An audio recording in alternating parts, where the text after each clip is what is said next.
should ever be wearing a mask.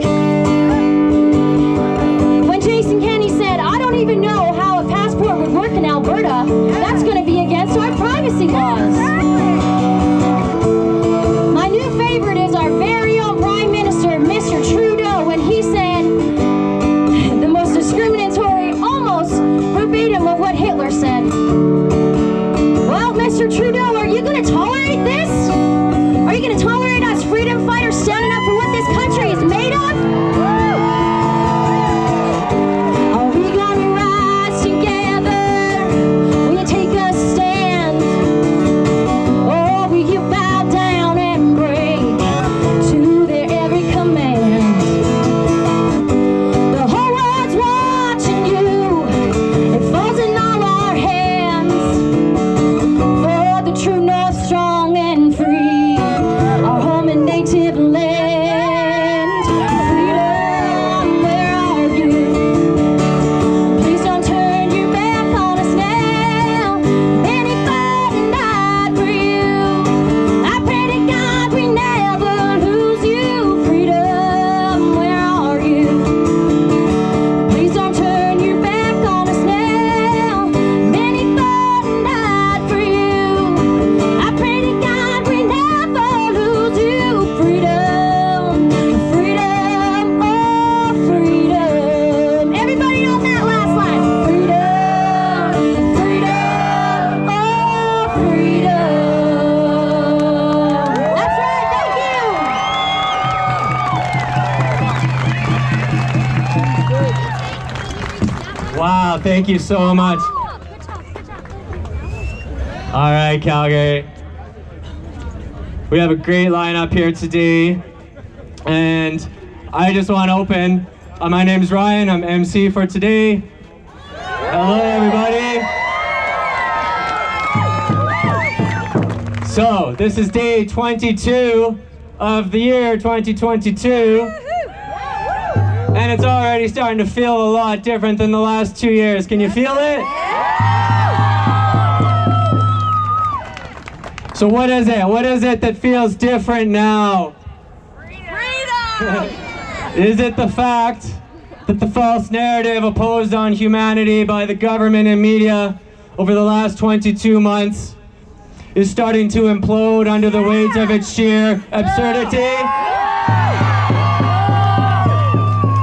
Or is it the rapidly growing mountains of evidence indicating that this injectable product that they have sold to millions of people is completely ineffective at what they told us it would do and is in fact causing widespread harm? Or is it the relentless swell of undeniable truth that is now flooding into the wider consciousness like an unstoppable tsunami? All of these signs are reasons to be hopeful for 2022. But the biggest cause for celebration today, I believe, is the swiftly dissipating fear.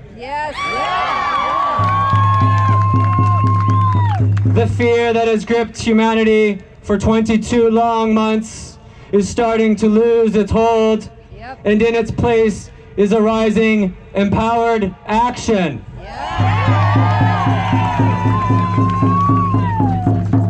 This entire agenda, since the very beginning, has relied on us to allow this fear into our lives. It started with the fear of a flu that never posed any significant threat to the vast majority of the population. Next came the fear of penalties and fines that never had any legitimacy or backing of the laws of this land. Next came the fear of confrontation with our fellow citizens for choosing to not comply with the protocols that were only ever designed to isolate, to subjugate, and to strip away our human dignity. Yes, that's right. Then came the fear of losing our friends and our families and our jobs simply for defending our right to choose in a world drawn under the spell of a mass formation psychosis. That's right. And then finally, they hit us with the fear of losing our fundamental rights and freedoms forever for choosing to not acquiesce to their totalitarian demands. That's right. That's right. What is clear by now is that this agenda, which is anti-science, anti-human, and anti-freedom in every way, it cannot proceed for a single day longer without the element of fear. That's right. Those waging war against humanity know that as long as we hold on to this fear, we can be controlled, manipulated, and kept unaware of our true power. But they too are starting to notice that the grip of fear is dissipating That's right. more and more every day.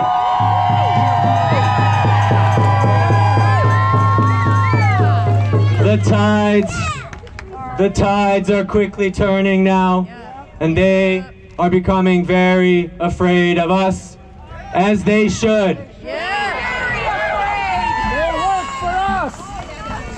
I came across a quote this morning from Thomas Jefferson, one of the founding fathers of the United States of America, and he said, "When the people fear the government, there is tyranny.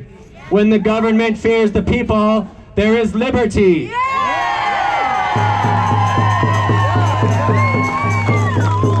There is nothing they fear more than an awakened population that sees clearly what they are doing and that can no longer be controlled by fear. That's right. We can see this happening now all over the world, including here in this very city, Yep. where we saw this week the city council award themselves $120,000 of our money to install security systems in their private home.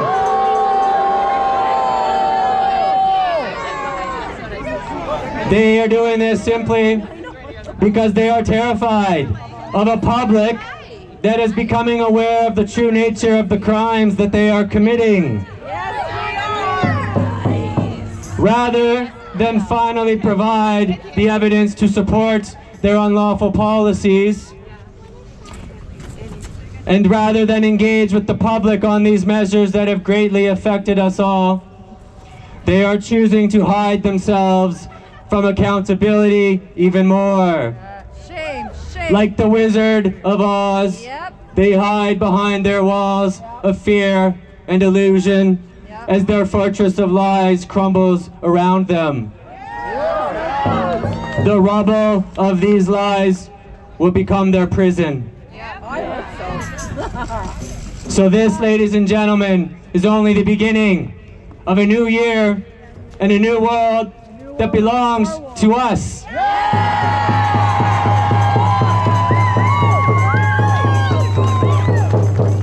We are the future of humanity, right here, right now. We are a humanity that refuses to be subjected to tyranny. We are a humanity that refuses to be muzzled and to entertain any of their lies. We are a humanity that refuses to be divided and turned upon itself. And we are a humanity that refuses to participate in the fear. So is everybody here today ready to drop this fear and be a part of this new humanity?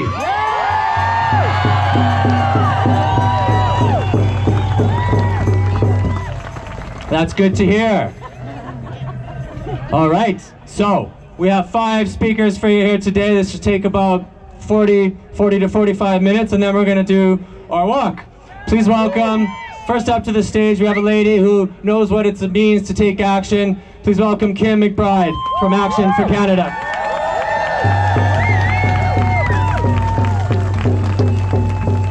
Oh, good morning. It's been a little while since I've been at a crowd speaking. I've spoken before. I know some of you have heard me. And I know a lot of you know Action for Canada. So that's the organization that I'm working with. I'm working with, in Calgary, a whole bunch of phenomenal people, and then also throughout Alberta too. So not only am I working in Calgary, but I'm also working to bring unity together for people across Alberta. So I've been on the road, that's why I haven't been here, but it feels like I'm home, and it's so good to see you. I love you, Calgarians. You are my family. This is the Freedom Family. And so there's so many things to be excited about, and I really appreciate Ryan's words there. He's hitting on it. The winds have changed. Haven't you felt it? Yes, it's exciting.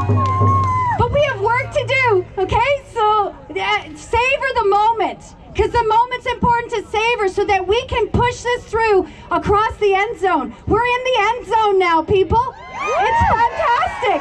It's fantastic. So today I have a couple of things I want to talk about. One is, I want to talk about the gift that COVID has been. What? You're saying some of you are not ready for it to be seen as a gift yet. But let me tell you why it's a gift. There's a couple of reasons. One is, it awakened us to our true condition. Thank God it exposed the level of corruption that has made it to the highest offices of the land. And we're done. We're done. And we're awake. And it's fantastic when that comes upon you. So thank you, COVID, that you woke us up.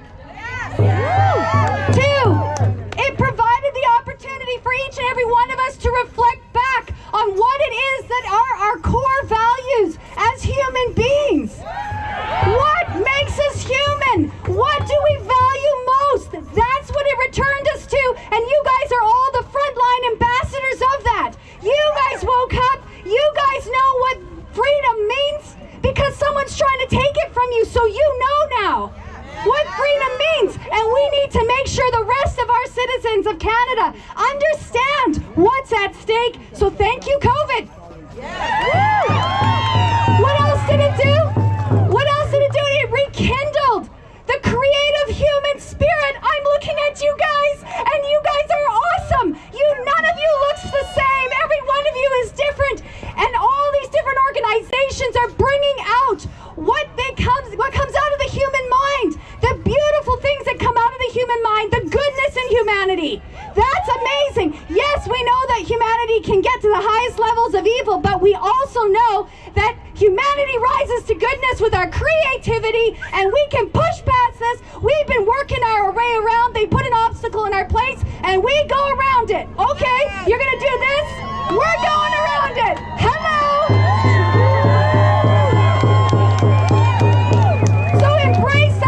Embrace that creativity. Put it to work. What did it do? It motivated us to rebuild our society. Exactly what Ryan was saying there. When this is over, not if, when this is over, we need to put people in those positions of power that have a different mindset. That is not thinking about me, but it's thinking about all of us together. And the other thing it did, and I'm so proud to see this, it's returning people, their hearts, their first love, their hearts are being turned back to their faith, whatever that should be. It's turning it back to their families, and it's turning it back to freedom and what it means to be human. So this is fantastic. And now, the thing is, we've heard this phrase, diversity is our strength. We've heard that strength. We've heard that. Now the thing about that, diversity is our strength. Yes, diversity is fantastic. But you can't just have diversity as a hollow platitude unless you have with it the strength to make space for others who are not like you. We have to make space for people who have a different perspective on something.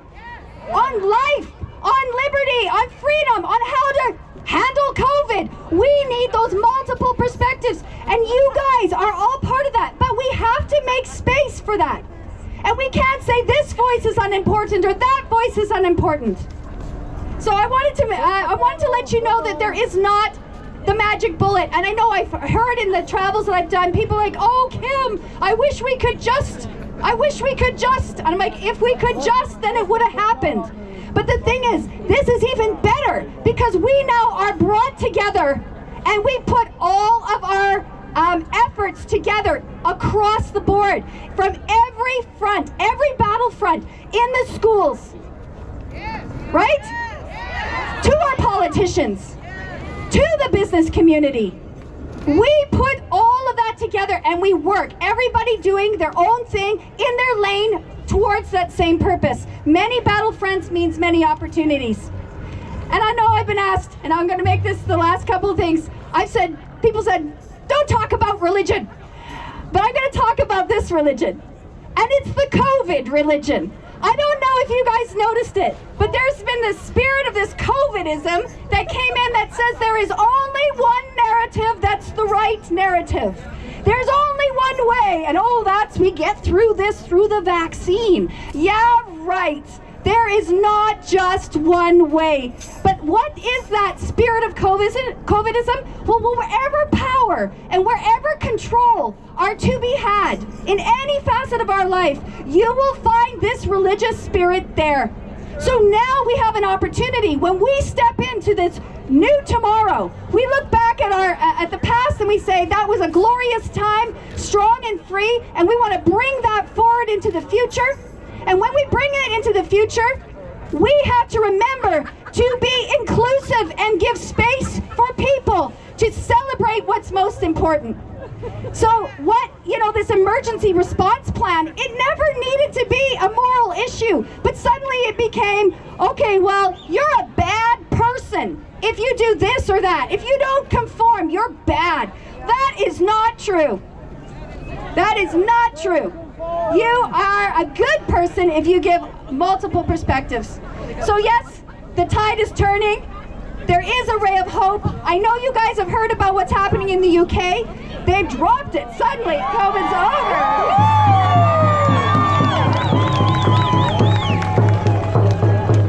But don't relent now. And press on toward that good future that is coming. Join the fight wherever you can, in whatever way. Go to rallies, do the things that you're doing, write your letters, and push this over into the end zone. We are going to replace corruption with people who have been through the fire, and that's all of you. So I just want to bless you all. God bless you, and God bless Canada. So please welcome Kanisha.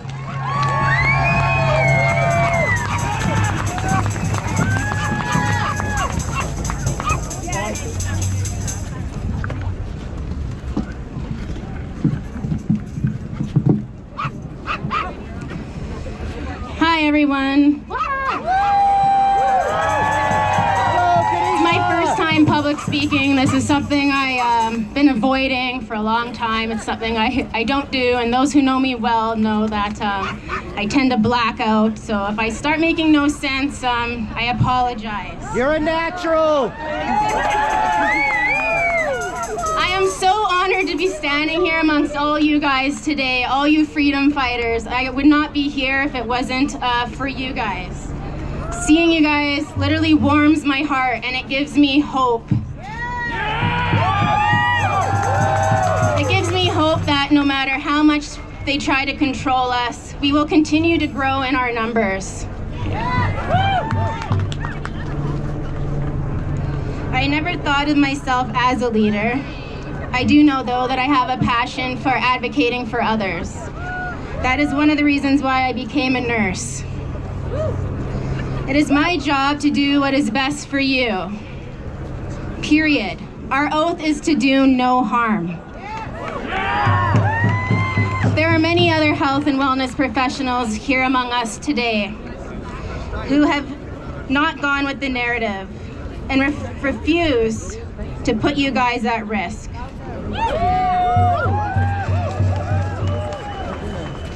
We will maintain our integrity and continue our stance to do no harm and value bodily autonomy and informed consent. We are here. Please give them a round of applause as well, because I am not here alone.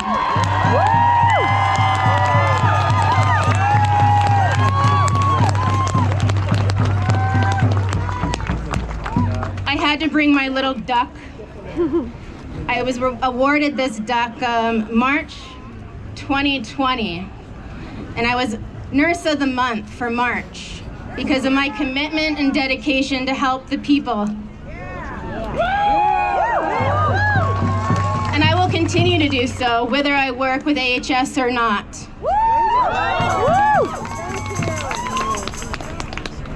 Families of my patients have always been so important to me. They have always been included in their health care. I was not able to be a part of something where I could not have their families be with them. It is not okay to be sick and in the hospital alone. It is not okay to have to stand behind a window pane to see your family member. To not be able to bring your family food into the hospital is just not okay. And it's not okay to die alone.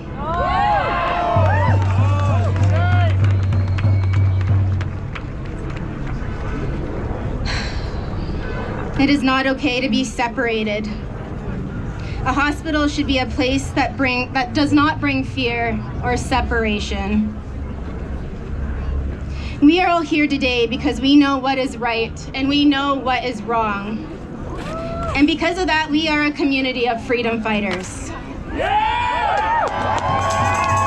No matter where you are in your journey of seeing this truth, we are here to support one another and accept one another with open arms. So whether you've been here years ago or just coming today, please, just turn to your neighbor and know that you are not alone. Thank you.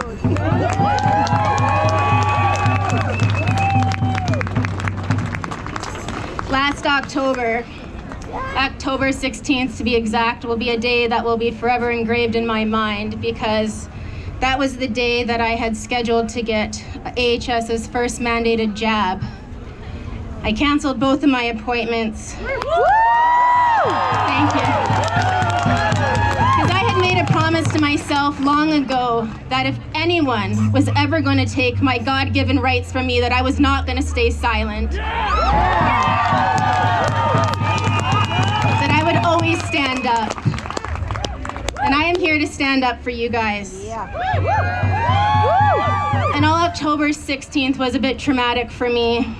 It did give me the strength to continue this fight to advocate for you. And it was from then on, I started networking and reaching out to people, not just healthcare professionals, but as many people as I could, those in agriculture, teachers, law enforcement. We all contribute to one's health. From the food we eat and the education we receive, that all is a part of your health. And now we have an amazing group of health and wellness professionals, like this lady, a respiratory therapist. We have lots of nurses, healthcare aides, OT, PT, chiro, acupuncture, social workers. We have many people on our healthcare team that I want to support you. We are here for you. YYC rocks. And I chose that name because I wasn't just networking with people just in Calgary. It was those in Airdrie and Cochrane and Okotoks and everywhere in the surrounding areas. And ROCK stands for Rebuilding Our Community with Kindness and Sustainability.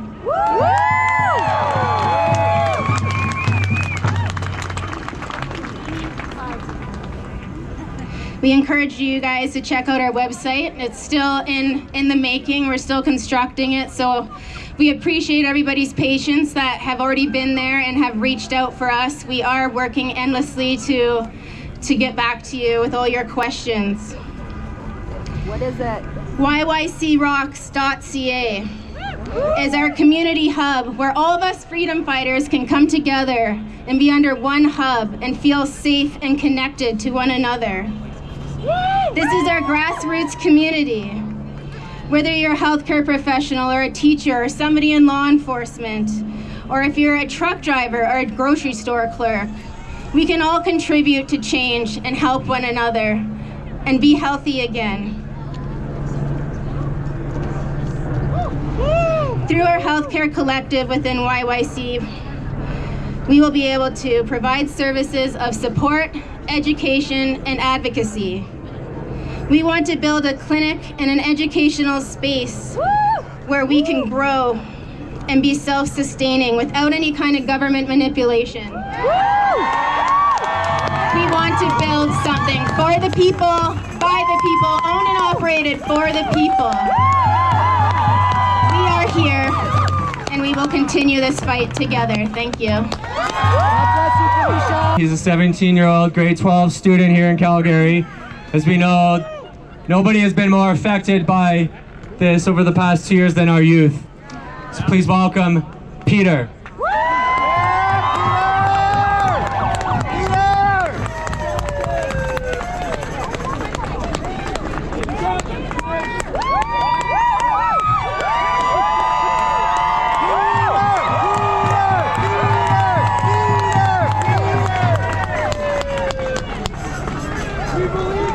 Less terrifying than I expected. Good afternoon, everyone.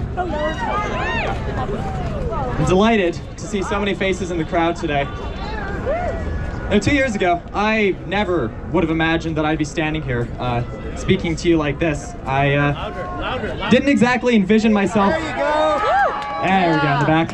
I didn't exactly envision myself as the civil activist type. How things change. My name, as you know, is Peter. I'm a high school student, currently in grade 12. For the last 2 years, I've been searching for a way to give something back to the world, to make an impact. And now that path has brought me here, with all of you. God bless you, Peter! I want to talk about a few things today. Courage, responsibility, selflessness, and service. Respect, kindness, and compassion. Some may say that these things are outdated or irrelevant. I think everyone here understands that they are now more important than ever. Even more dangerous is the belief that these things are conditional, as if only those who are deemed worthy should be treated with kindness and understanding, as if it is acceptable to strip the humanity from those who are deemed unworthy. I think all of us here today know otherwise.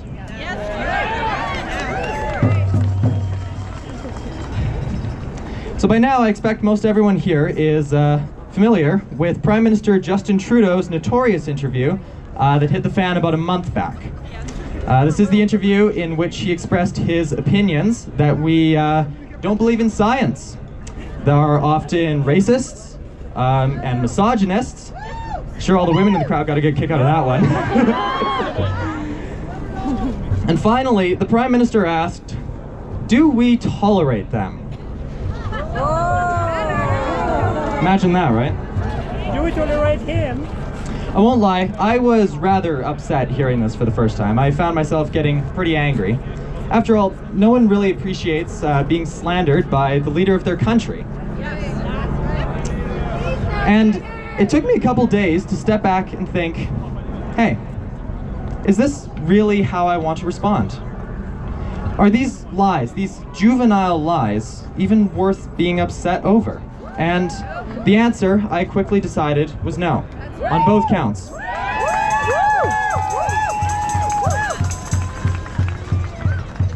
Right now, there's a narrative being pushed by politicians and media alike.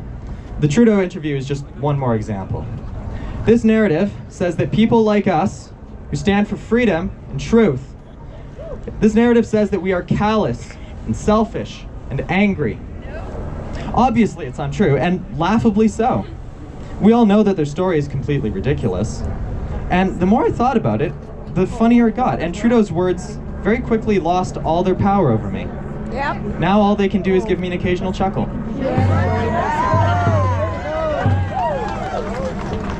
Many people, however, still believe this narrative.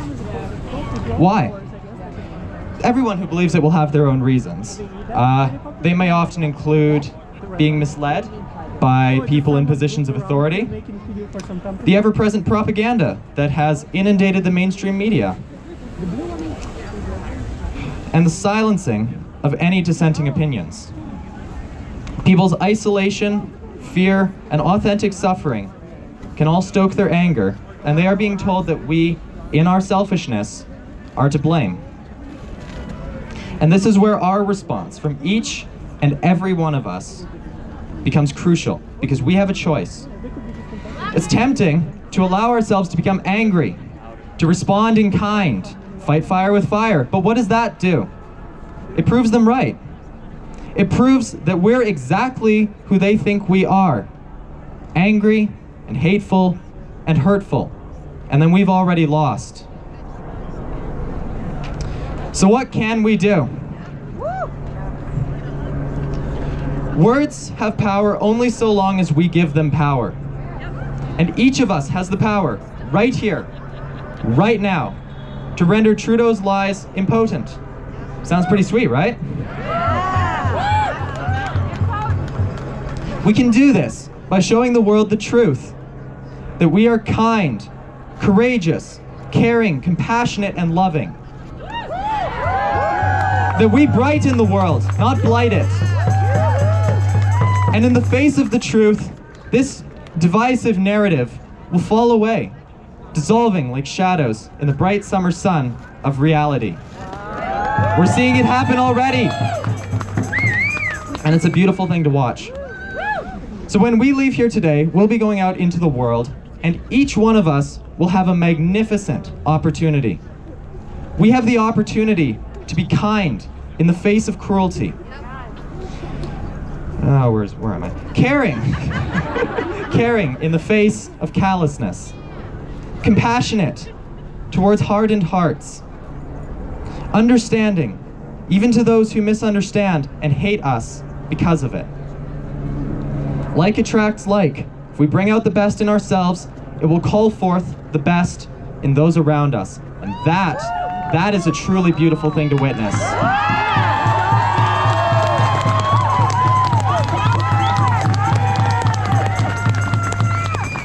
Now, maybe this all sounds like a bit of a tall order. For a time, I thought so too. In April of 2020, I lost my best friend to suicide, due in part to the lockdowns. And amidst the swirling mass of emotions, at the center, I have to admit, I was angry. I was very, very angry. And no matter what I did in an attempt to heal, however hard I tried to move on, that anger dragged me right back down into my own personal corner of hell. It was not a fun time. And I was only able to begin healing when I let go of the anger and the hatred. And when I managed that, the healing wasn't so hard, after all. Eventually I found peace, and my little light began to glow once more.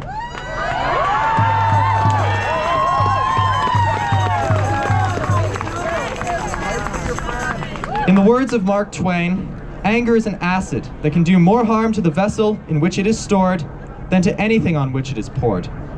Time after time these last 2 years, the truth of those words has been driven home for me.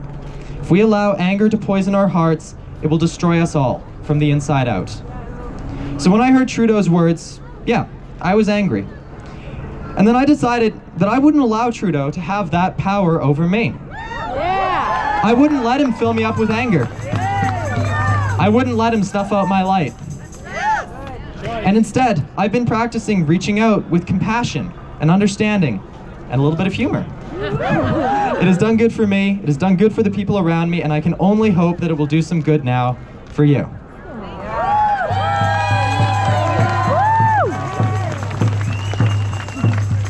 Before we leave here today, I'd like to invite all of you to join me in a little undertaking, a social project of sorts. I'd like to ask each of you to think of one way, just one, that you can bring some light into the world this next week. It struck me that the march could be a great time to consider this. Your idea doesn't have to be big or dramatic. In fact, maybe it's best to start with something small. For example, I'm going to reach out to some friends that I haven't talked to in a while. I'll see how they're doing, see if there's anything I can do to brighten their day. I invite all of you to come up with an idea, and then as we make our way through the city, to find someone in the crowd who you've never met. Introduce yourself, get to know them a little, and share your ideas with each other. See where the conversation goes. I'm deeply excited to find out what you'll come up with. I also love meeting new people, and would be both delighted and honored to talk with any of you, if you're so inclined. I also know firsthand how difficult the last 2 years have been for youth, and I know how much we're all craving friendship and community right now. So for all the youth in the crowd, please, don't be shy, come say hi.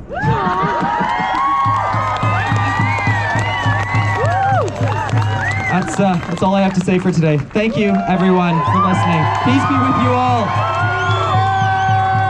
Next up, we have a gentleman. He spoke for us the first time last week, and he shared a very powerful story about his experience with this jab, and he's here to talk with us again today. Please welcome Mark.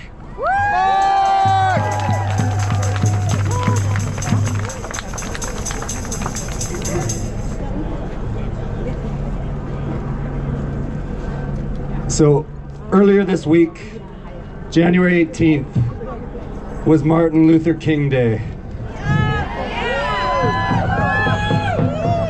Some of his words have never rang more true, and this quote particularly resonated with me. Our lives begin to end the day that we become silent about the things that matter. Hear that again. Our lives begin to end the day that we become silent about things that matter.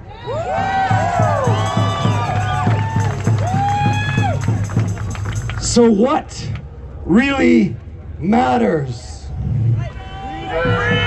Freedom. Unity. Today, I've been told that from cardiologists that I may be dying. I told them that because I was forced to take a vaccine that I did not want, that I may be dying. So what really matters for me is my next labored breath. And that I'm here today with all of you. I'm so grateful. We love you!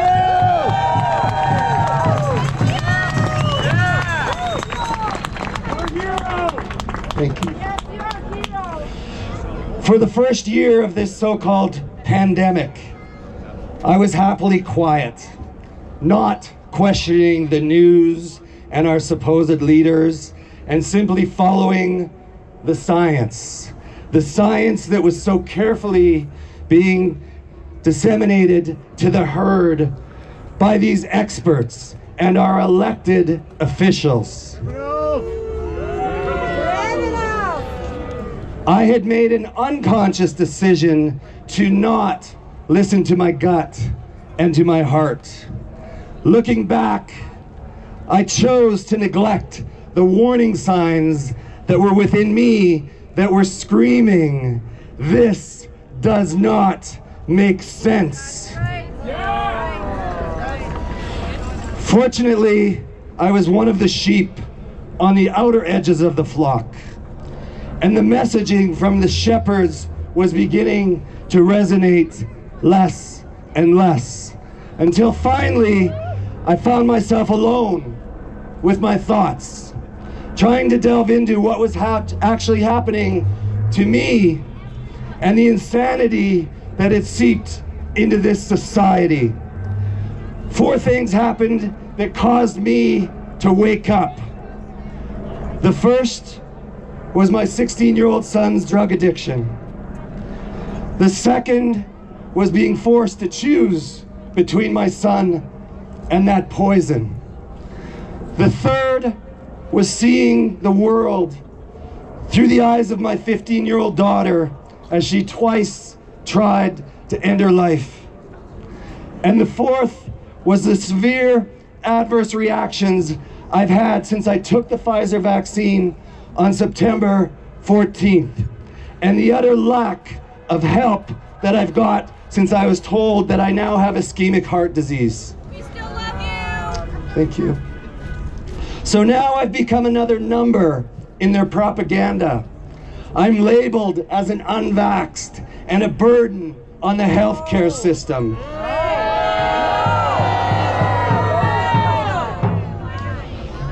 All because I won't take the next dose, a dose that I know will surely kill me. The irony is sickening. So through all this, I've had my eyes pried open, slowly over the first few months, and then abruptly, almost violently in the past 4 months. Am I a sacrificial lamb? One of the faceless millions whose voices you never hear? Perhaps I am. We hear you right now.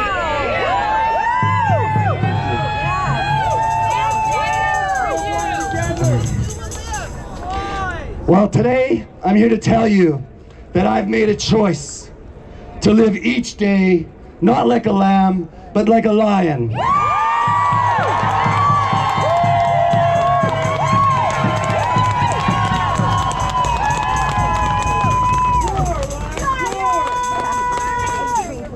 Back in 2020, Anthony Fauci said we'd reach herd immunity at 70%, and then we would all be safe.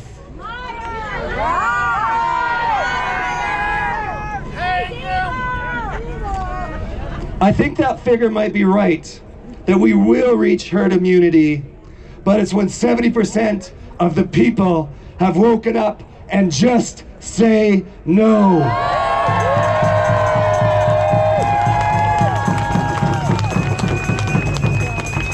Say no to masks. Say no to passports. Say no to ridiculous lockdowns. Say no with a clenched fist to anybody that comes close to your kids with a needle. Say no to anything that comes out of the mouths of people like Trudeau and Hinshaw and Gondek. Say no to mainstream media and mainstream healthcare. Say no to the miracle drugs, the new ones that will soon appear. And say no to anyone who continues to spread the fear in the name of Big Pharma. And while you're doing that, say hell yes to all things pro-freedom and all those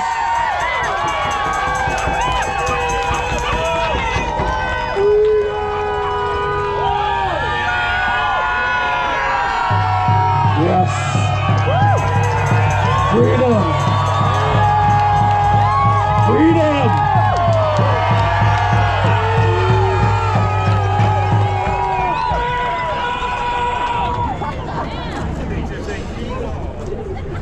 And everywhere you go, let others know that there's only one stat that we all need to remind ourselves of. 99.97%. 99.97% survival rate is what we must remind everyone as we battle against the biggest and most evil marketing campaign this world has ever known.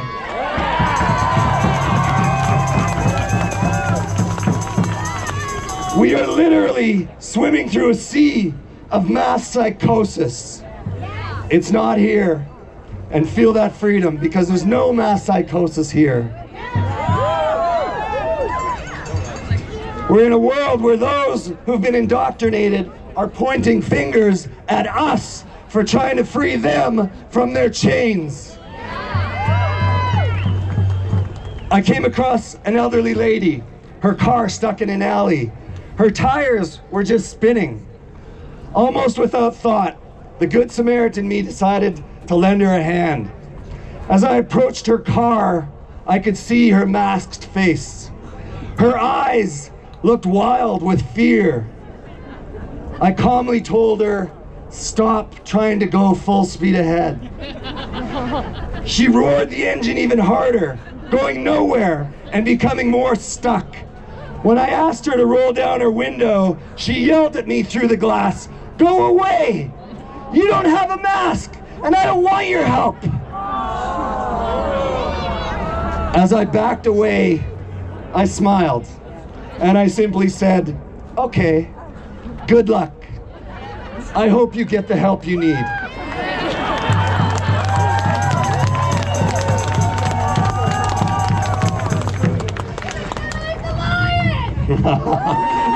I didn't know I was a lion yet.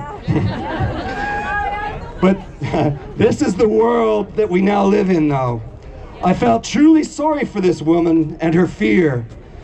People like this are entirely unaware of just how much they're polluting society. If we could just say to them, "It's okay, fear not," and do please just do the simple math. 99.97%. Every day, new people are waking up, and millions of others will be opening their eyes to a new reality in the coming months, thanks to you people.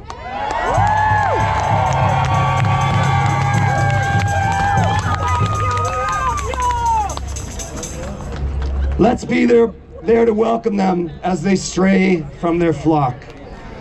So what I ask of you, my friends, is to rise up, to help those sleepwalking wake up to the fact that their deep slumber is not protecting them, that these drugs are not protecting them, that these governments are not protecting them, that indeed they are being preyed upon.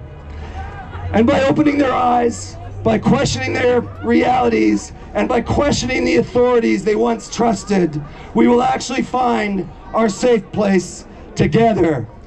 So rise up, Calgary, rise up, my fellow freedom fighters, and remember, never, ever be silent about the things that matter. Thank you.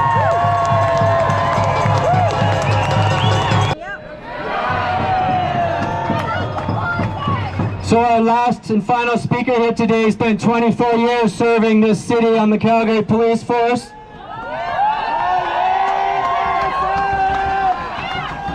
And he decided late last year that he couldn't keep his mouth shut. He couldn't stay silent any longer on what he saw going on.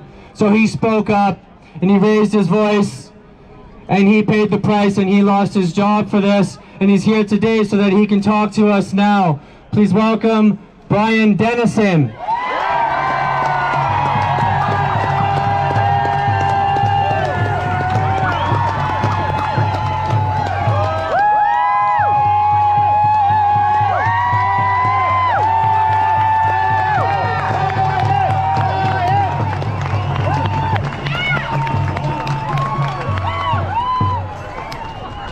Wow!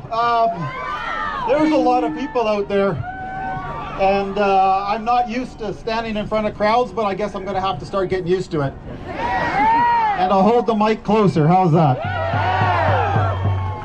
Well, if anyone watched any of my other speeches, I usually kind of just talk off the cuff. But today, I actually wrote it down because there's a lot of things that I wanted to say. So bear with me. I will still talk off the cuff a little bit, but I want to read this. So please listen carefully. So let me first start by saying 24 years ago, I was hired by the Calgary Police Service for my good common sense and the ability to analyze facts to form a judgment. Over the course of my career, I took great pride in being a constable, an officer coach. In other words, I was training new recruits on the street. I was an acting sergeant and a hate crimes coordinator. I've worked with many honorable men and women over my 24-year career, and I'm proud to call several of them my friends. On November 6th, I was suspended for not complying with the Calgary Police Service unethical medical mandates.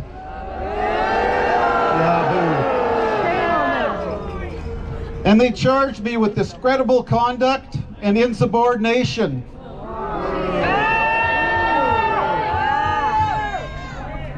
So after that, or actually before that, I had sat in my police cruiser and I had made a video, and that video was actually to other policemen and other civilian workers that worked at CPS for them to stand up. And that's who it was for.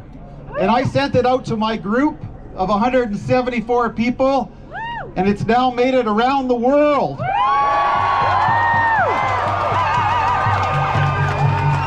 And I've had a lot of other policemen from everywhere standing up and actually doing their job. Several weeks after I did that video and released it, I resigned. And the reason why was because the service served me with a cease and desist order in an attempt to muzzle me from speaking publicly. Boo. I knew that I could not stay quiet. Never in my wildest imagination could I have predicted that my career would come to an end because of unnecessary and irrational medical interventions coming from an organization that is supposed to uphold truth and justice. I cannot help but wonder, do they see that it is not honorable to suspend, fire, and demonize dedicated men and women because they do not want to participate in a faulty testing program or experimental vaccine mandate? The police service I joined 24 years ago is not the one I resigned from one short month ago. That proved to be true as I watched the unfair and embarrassing treatment of Pastor Arthur and Jesse Johnson by the CPS. That unfolded live on social media, and it was disgusting. Pastor Arthur and Jesse, as a former police officer, as a police officer, I have always respected those Canadians that want to stand up to support the right to free speech. I also support your right to peaceful protest. Your right to run a business, and your right to stand up for your freedom and the freedom of your families.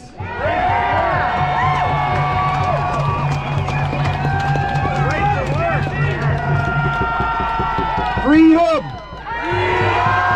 Freedom!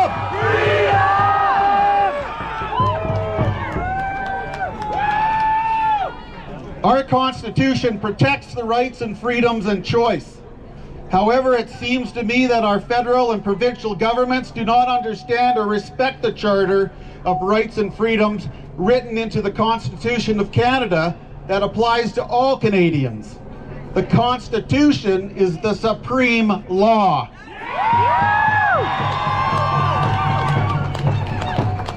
In saying that, it is extremely concerning that our Prime Minister continues to stoke the fire of hate and division with his comments about the unvaccinated. What responsible and ethical leader says they take up some space or refers to a group of Canadians as misogynist and racist because they do not want to participate in a vaccine protocol for a virus that is 99% survivable? Also, he says, do we tolerate these people? His words are reckless and dangerous to all Canadians, vaccinated or unvaccinated. Please do not allow his words to change your heart for your fellow Canadian. And just as a side note, why do our provincial leaders basically remain silent on this? Silence is complicit! Criminal! So what can we do practically to change this mess? First, I know that I'm preaching to the choir here. However, if you are just noticing or just acknowledging that something is just not right, you must stop complying. There's no other way to say it. Stop getting tested. Stop wearing your mask.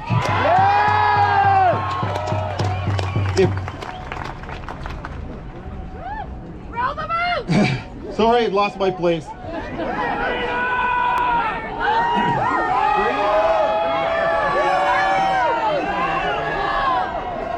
And say no to the vaccine if you do not want it. The vaccine is not protecting you or others. A quick look at the Alberta.ca website will show you that the vaccinated contract and spread the virus just as effectively as the unvaccinated. The boosters for the last variant. The third and fourth jab will not be the magical ticket to your freedom or health. Say no to unethical and unnecessary mandates in the condition. It is the condition to your freedom. It is obvious to any sane person, complying is getting us nowhere.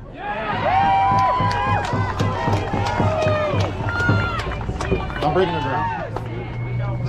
Second, please write and call and meet with your MLA, MPP if you're from Ontario, and provincial and federal governments to end COVID-19. The more you do that, the better. Hold them accountable to their silence on the Prime Minister's inflammatory words towards the unvaccinated. They also need to know that they will not get your vote in the next election if this nonsense of vaccine passports, lack of protection from coercion, and lockdowns continue. Very important.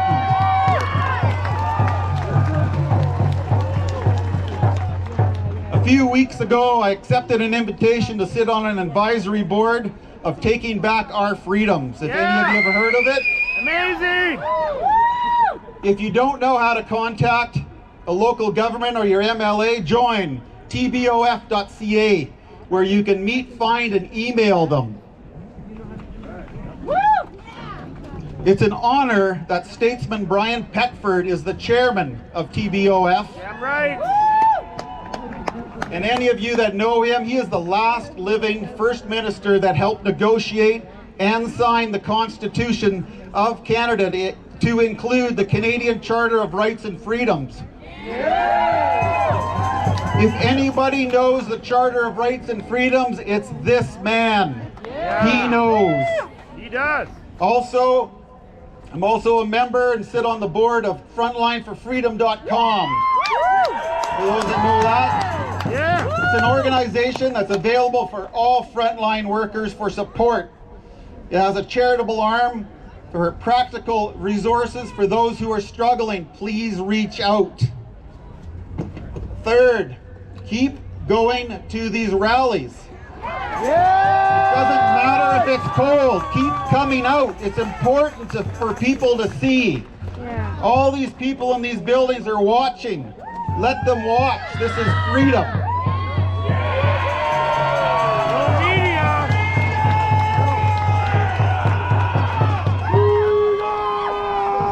I also want to thank all the truckers in Canada.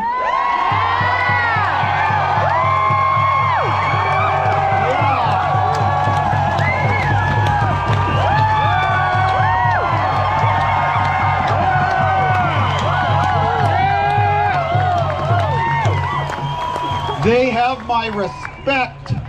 Their sacrifice is monumental. Unbelievable. I'm wrapping it up quickly here. I wish that I could find a quick fix for this disaster, but there is not. This is a long game that we've been playing, and a year from today, things may be better or they might be worse. It all depends on our choices today.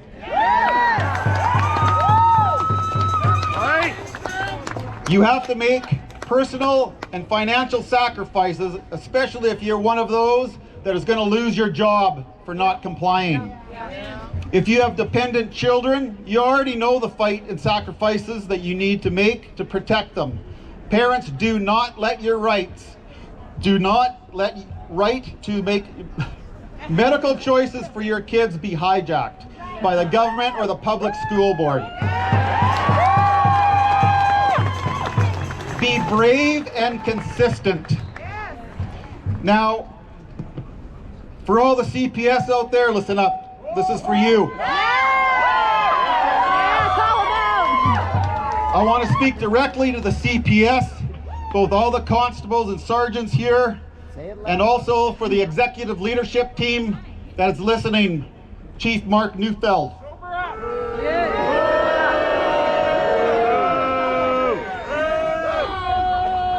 Remember your oath.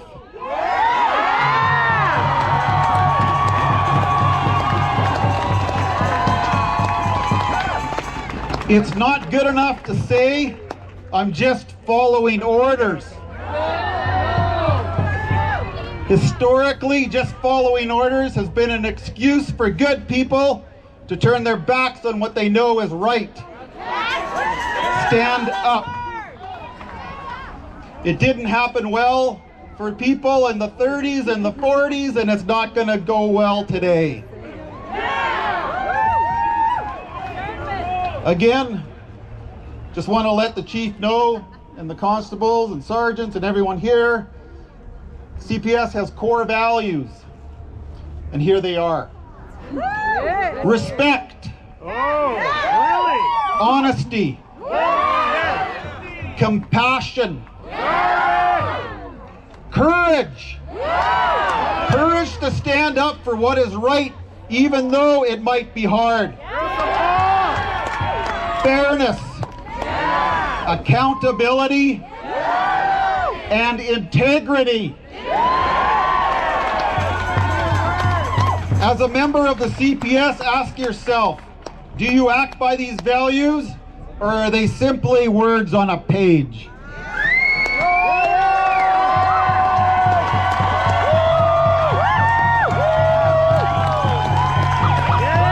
Thank you, Brian.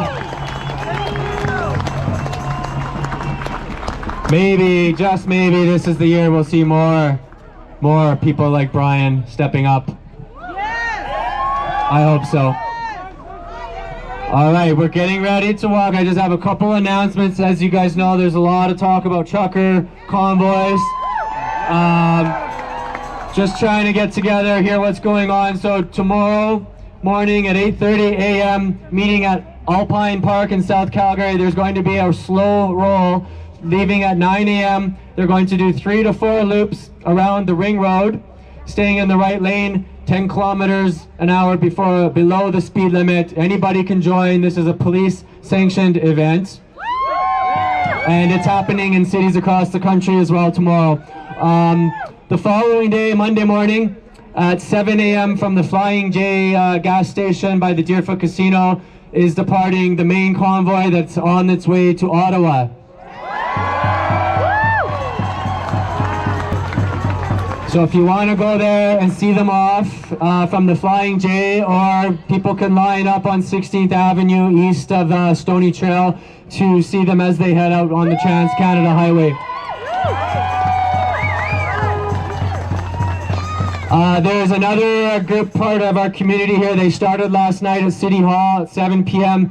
a candlelight vigil. It's a peaceful walk. They want to show people that there are other ways, many ways for us to come together in solidarity for this movement. So they'll be doing that every Friday now, 7 p.m. at City Hall. Tomorrow in Okotoks at 1 o'clock, they have their freedom rally that they've been doing every second Sunday at the Old Town Square in Okotoks tomorrow. Every Thursday we've had big rallies at in Inglewood by the old location of Without Papers Pizza.